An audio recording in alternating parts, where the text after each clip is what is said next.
Hey, what's up, everybody? BDO44 coming at you in another video. All right, so doing some draft homework. I know we're going to be, as I say, we're Laker fan, of course. So we're in the 17 range, and I'm kind of looking at all the guys in the different mock drafts that are going to be hovering around that range. Anywhere from like 15 to like 27 is kind of the range that I'm looking at. Assuming the Lakers keep the pick or trade down a few spots to try to get some guys and maybe they love a little more than who they may love at 17 to reach for or something like that. But I can tell you this. This is one of those drafts where if you get caught up in the mock names, the overall names, like, oh, this guy he's a name, we know of him. Oh, this guy's somebody's son, that kind of thing. You're going to miss out on some dudes that can really help you that are starting to rise from having a good show in the combine. And that's really what you're seeing right now. Some of the names that have been hovering around for the last couple weeks, they're like, you got a lot of questions about them dudes, but people don't want to move them down the mock drafts for whatever reason. Probably something to do with agent games. Somebody's a favor for somebody else. It's a lot of politics in this draft, and I'm starting to notice that the more homework I do about the players in the 20 range, I realize a lot of them are better than the guys in the 15 range, and it's not up for debate.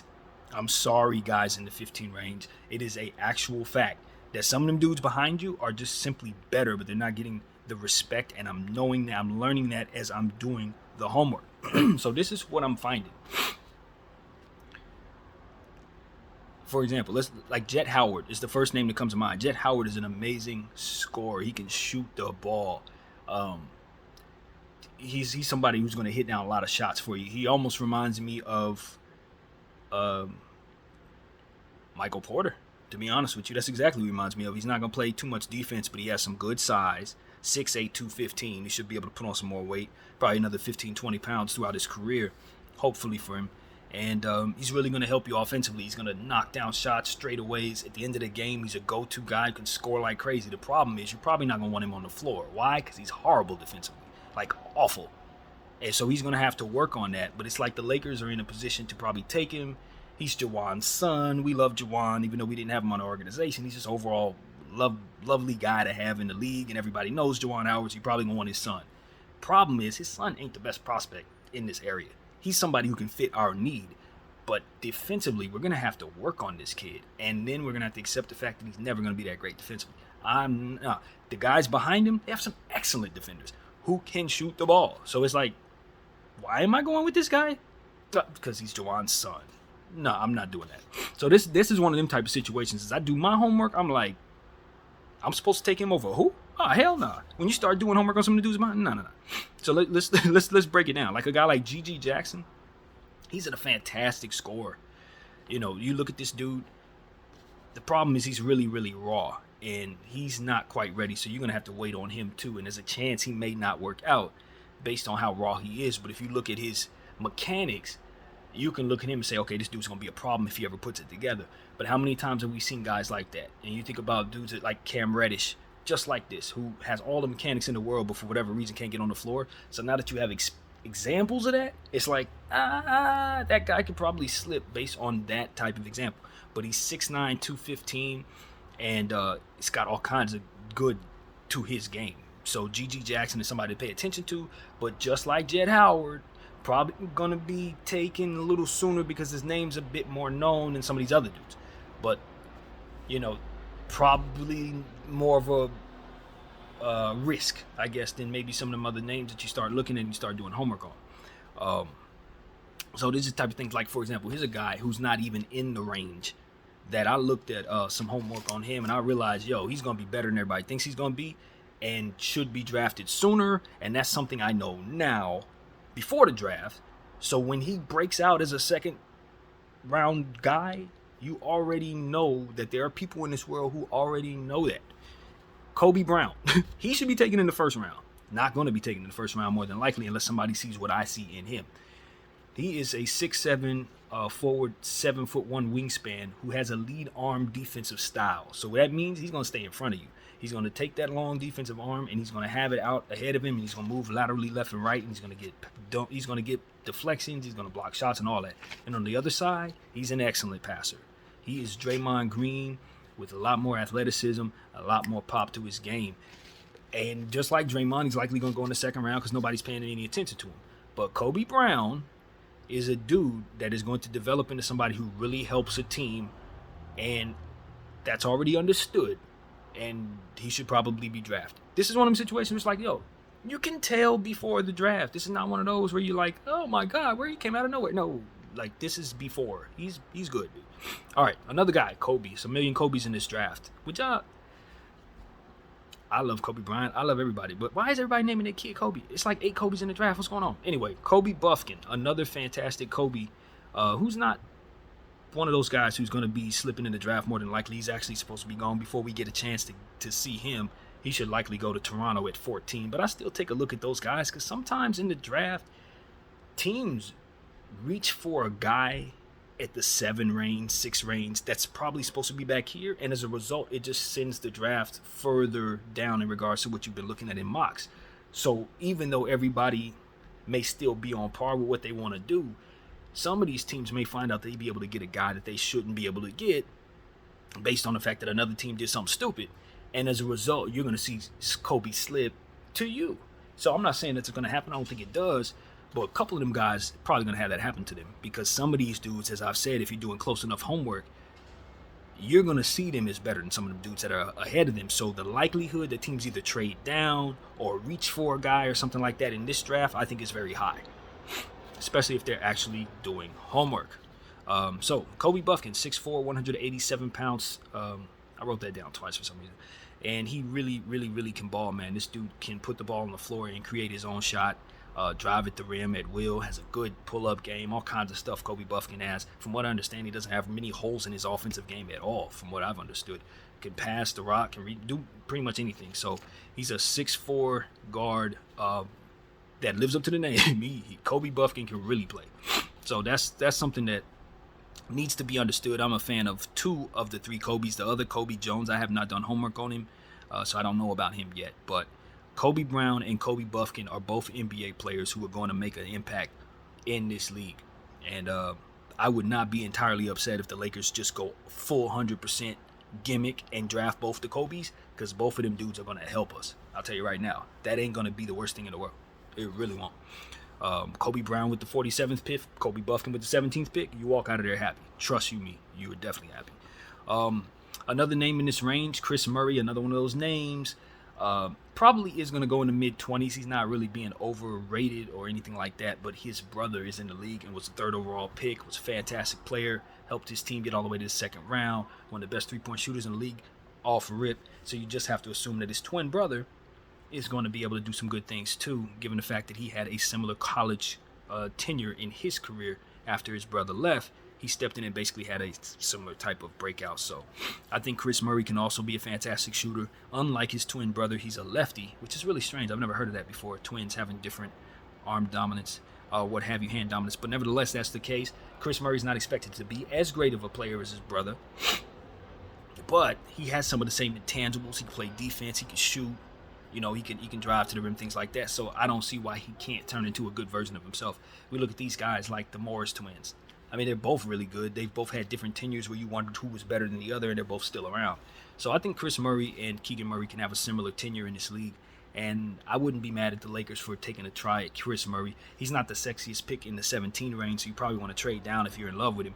But at the same time, you know he's going to come with good stock, smart stock, and ultimately somebody who can come in at the 4 spot, 3 spot, and just help you stretch the floor and overall be a solid player for you. So I think he's a good rotational. And I wouldn't be upset at the Lakers if he found a way on our team. Jalen Hood-Schifino is a guy that I've been paying attention to a lot. I told you guys that I want us to take a look at him if he's available. I've done some more homework on him. I like him a lot. I think the issue with him is that there are other guys in this range who can kind of do what he does just as well as he does. So it's kind of like, oh, I can go with him, I can go with him, I can go with him. What makes him stand out amongst the other guards? I think it's probably his size. At 6'4", 217, he shapes out to be a very solid, hefty dude. Reminds me kind of a Marcus Smart type of build.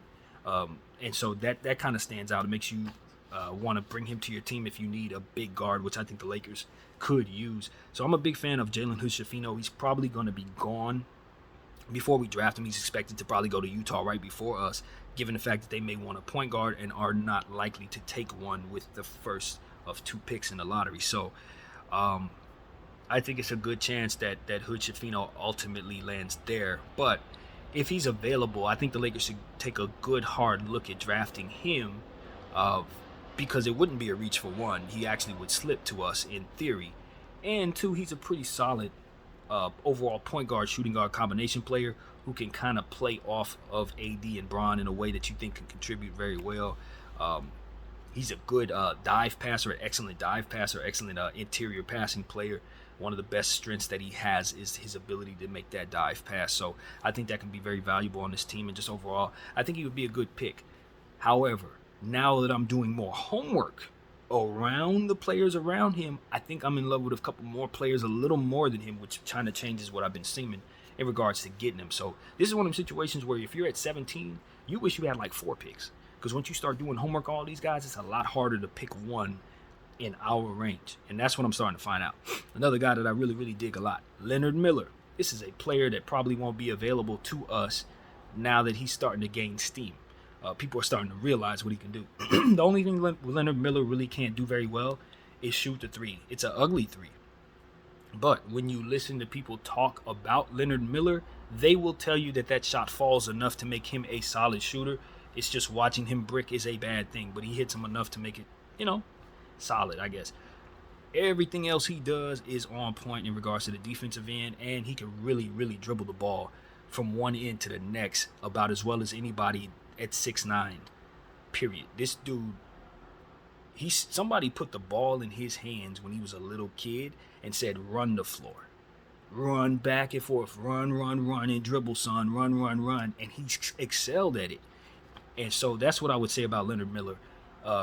He's going to come into this league and immediately be one of the best ball handlers from end to end in the league in regards to his position at his size.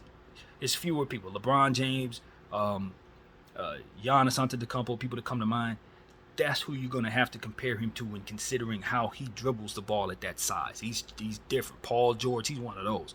So you got to love Leonard Miller in regards to setting up your defense and then creating a break for himself. So this is a guy that really can help you. And then he passes the ball very well from what I understand. Can play make, defend, offensive rebound, big body, block shots. I mean, it's not a whole lot that Leonard Miller doesn't do. He's basically Vanderbilt out there all over again.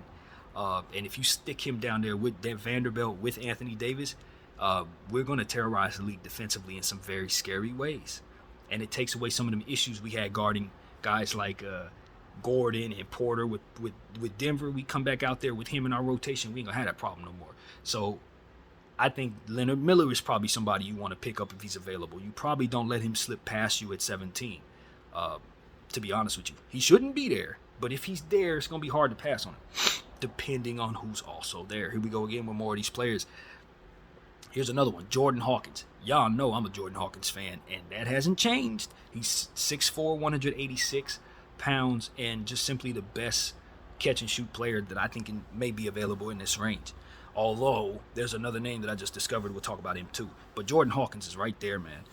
He's going to come in and immediately be what you want your shooter to be, more or less. You know, some of the issues that we've had shooting the ball with our team. You draft a guy like Jordan Hawkins, you don't have that issue no more. You just don't. He's going to single-handedly make you at least a very solid three-point shooting team by himself. So that is another thing when you consider what the Lakers are ultimately going to need, even though I don't believe in drafting for need. When you look at a player like Jordan Hawkins, his ability to catch and shoot off of LeBron James passes and Austin Reeves passes, and if we have D'Angelo Russell, he's still here, passes from those guys, he's going to make so many three-point shots for our team. He's going to be such a deadly scorer. Sort of like you would expect our guy to be, I don't know why my mind's gone blank, but our shooter that we picked up in the trade that we couldn't ultimately use properly but did win a couple of games for us early in the trade process. You want him to be that for you so that you can let this guy walk. I don't know why my mind's gone blank, but I'm going to let it be.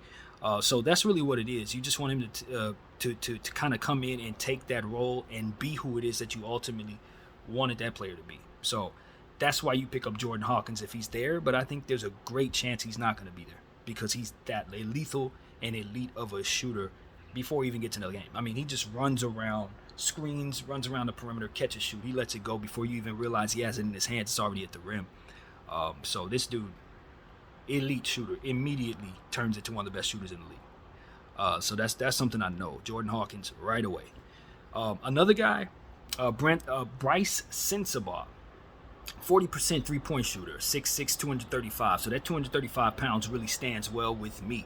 Bryce Sensabaugh is somebody should be paid attention to in our range as well because of how lethal of a shot maker he is. When you consider the guys that, again, Porter, talk about guys in the Eastern Conference who were doing it as well. We saw what happened yesterday. Vincent, obviously, what's his name, who went completely off. My mind is gone blank, but you saw how the shot making was going in these playoffs. You want a guy who can hit shots just like this individual here, Bryce Sensabaugh, and with the 235 pounds, 6'6", that's real size. I don't know if he can play any defense. I'm not certain. From what I understand, he's more so a 3-level scorer who's going to look to get his. When you consider 6'6", looking to be attacking on the offensive end, I think about all kinds of guys that come to mind that were a little undersized for the 4 spot, but just heavy enough to kick your butt. He is definitely one of those dudes.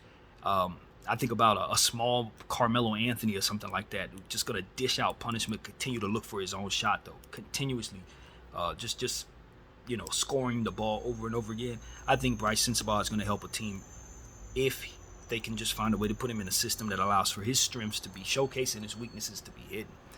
So that's what I think of Bryce Sensabaugh, very, very, very lethal scorer. And then Dereck Lively may be the player we should be most wise to draft, even though you probably love other prospects in that area. At the end of the day, Dereck Lively's been hitting threes. A 7'1", 230-pound center who's in the mold of Willie Cauley-Stein. If he's hitting threes, that makes him an extremely deadly player and probably should be drafted sooner than 17. Because at the end of the day, 7'1", 230 pounds, arm length for days. He's going to be the best shot blocker, not named Wembanyama probably in this entire draft. And there are some shot blockers.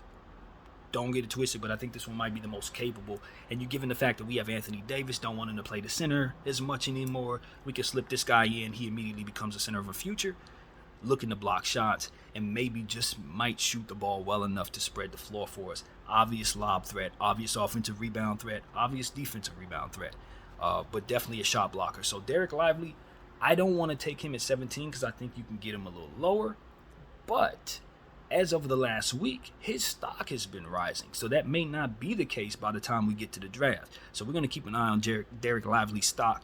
And if it makes sense to take him at 17, it would probably be the fit need for our team. That's what I'll say. Probably fit the need.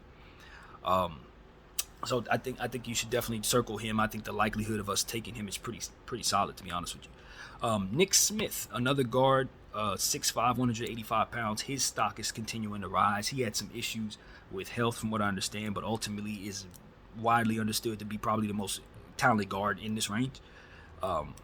Although, again, looking at some more names, I'm not sure. But nevertheless, Nick Smith is a guy who's projected to probably, once he rounds into form, make an all-star team. I'm not really sure who you would compare him to. The guy that comes to mind is probably like Brandon Jennings or something like that, but he may have a different type of style to his game than that. I didn't do as much homework on him as I did some of these other dudes. But 6'5", 185 pounds, you know that if you draft him at 17, he's going to develop into something better than 17, so long as he doesn't have any more injury issues, because he always was better than that. So this is that type of player. Nick Smith, I think a few other guys too have injury issues that have affected their draft stock. I don't know if that's going to affect them in terms of what you think they're going to be as pros, though. So I think it would be wise to do enough homework and understand the risks you're taking if you draft these guys. So that's what I got to say about Nick Smith. I think he's a lot better than I'm able to describe. I've heard great things about him, so he's somebody to definitely take a look at. Now, somebody I did do homework on in that guard range, and the reason why I did homework on this guy as opposed to Nick Smith is because I had not seen Amari Bailey's name on any of the mock drafts in our range until today. CBS has him in our range. And the thing about it is, Amari Bailey might be the biggest name on the list because he has ties to Drake and he has ties to UCLA, and his He's always been somebody who's expected to be a high lottery pick, and it just never really manifested into that. But his name is bigger than all these other guys. So now that his draft stock is starting to rise in the final hour, so to speak, I think it's really intriguing. So what I did was did a little homework on him, paid a little more attention to him than everyone else, and what I found is that Amari Bailey is a defensive player, one of the best defensive one-on-one point guards in this draft. But the thing about him is he's 6'3", 191 pounds. And you look at 6'3", that's a little undersized, but if you look at that in 191, you realize he has some strength on him. There's some real muscle there. So it's intriguing. He's a mid-range pull-up specialist. And does a fantastic job of staying in front of offensive players when he's on defense. So this is another one of them guys, like Leonard Miller, like Kobe Brown, that is going to immediately make an impact on the defensive end. So that's what I like about Amari Bailey. He's a tiny guy, not really tiny at 6'3", but smaller than all the other guards, and thinks defense. So that means I can put him on small dudes who are likely going to torch me, who we have harder time guarding if you have bigger dudes sometimes. You want to put Vanderbilt on some of these guys, but you want someone else on Murray. You don't want to have to put Vanderbilt on Murray all the time because maybe you need Vanderbilt on someone else. This allows you an opportunity to have a lead guard who's small enough to guard them little speedy dudes like Van Fleet, that's going to specialize in also making them work on the offensive end by hitting mid-range shots, laying the ball up, and ultimately being really, really crafty with the ball in his hands, driving at the rim, up and under layups and stuff like that. So I'm learning to really appreciate Amari Bailey for what it is he can do, because he's a small guy that you're not going to hunt defensively, and that is key, because he's a defensive player who happens to be small. So if you run somebody at him thinking you're going to get stops, you're not. You may be able to take advantage of his size, but he's still going to be smart enough defensively to make hell for you. And that makes him an intriguing prospect. So I like his size, based on him being tiny and heavy, which is a little strange, but agile, extremely agile, moving left to right. He don't look like a big dude at all. He moves like a very tiny guy, and he's very fast. So keep an eye on Amari Bailey. I don't know if you take him at 17, but you definitely understand that if you do reach for him, he has some specific strengths that can help your team that other guys just aren't going to have. And so that's what I like about Amari Bailey. Definitely somebody I'm intrigued about in regards to where he lands in this range. And if he does stay with the LA, obviously he's a UCLA guy. So if he does stay here,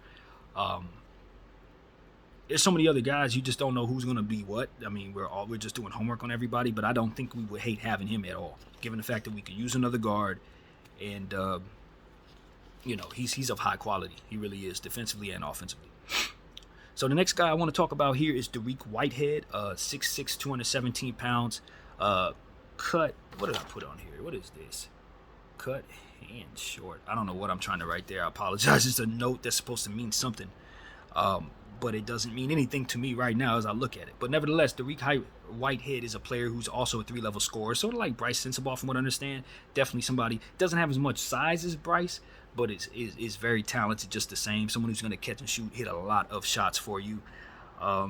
Catch and shoot, I think is what I'm saying. Catch and shoot specialist. I think that's what that's supposed to say. Cut, hand, shoot. Catch and shoot. That's what that says.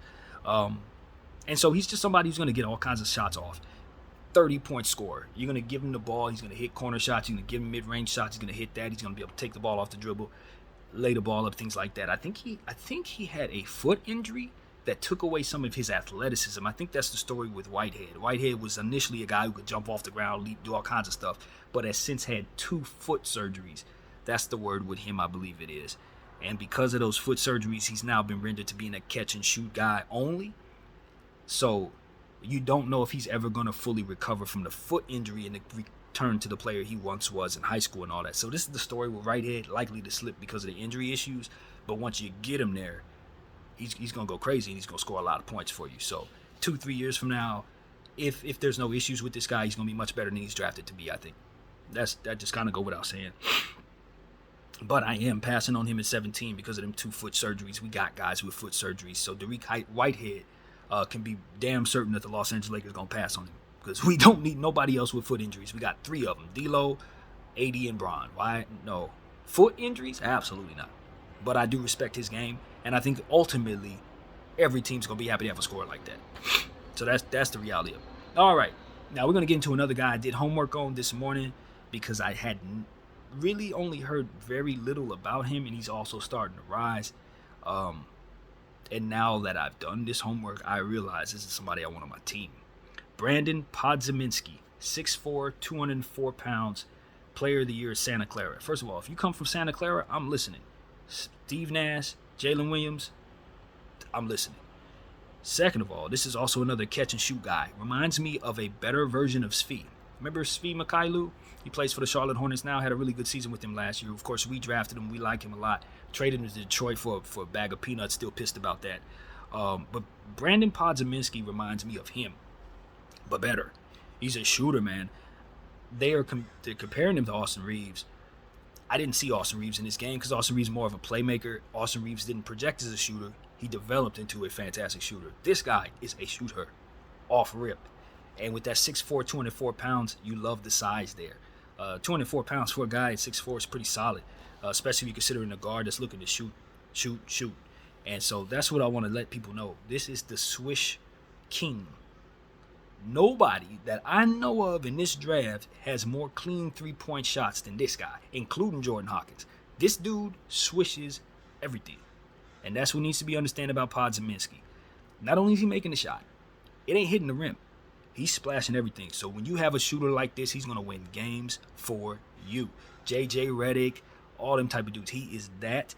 In fact, he might be a little more, have a little more pop to him than a guy like JJ. This dude is all over the place, and he's going to shoot the ball as well as anybody who's going to play. And so that's what I want people to understand. Brandon Podziemski is yet again one of those fantastic shooters, and if he finds himself in the right spot, he's going to continue to dominate shooting the rock. So that's somebody that I'm not sure won't develop into being the best shooter in this draft. I'm not sure of that. I'm telling y'all right now, I'm not sure Brandon Podziemski ain't the best shooter in the draft, and that includes Jordan Hawkins, Sensabaugh, all them other dudes in the top of the draft that ain't listed here. He may be the best one. Shot for shot, he might be the best one. I'm just letting people know that right now. So that's all I got to say about Podziemski. Next up, Bilal Coulibaly. Bilal Coulibaly. I don't think I've said his name correctly, but he has impressed me. 6'6", 230 pounds. Nice long arms, defensive mindset, can run the floor very well. Is playing with Wembanyama as his leading running mate, and they do a good job defensively. He can catch lobs, rebound the ball. Just a really nice long forward. Probably a little raw, but you love the size there. So that's what I say about Coulibaly. I think, if I'm not mistaken, he has like a 7'4" wingspan or something like that. Don't quote me on that, but his wingspan is long. He can block shots. He can get deflections. Typical OKC guy. I can totally see them just taking him because he fits everything else they've been doing. Or Orlando. Typical can fit.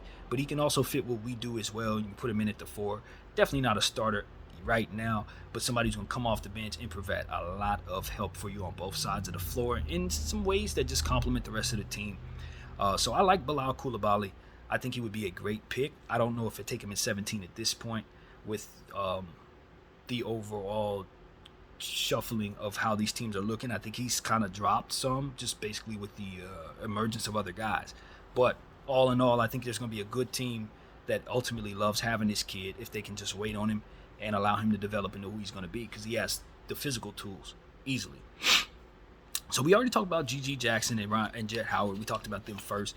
Ryan Rupert, or Rupert, I don't know how to say it. I think it's Rupert, Ryan Rupert, from France, 6'6", 192 pounds, but his arm length is ridiculous. I think he's like 7'4", arm length with 6'6" or something. It's crazy.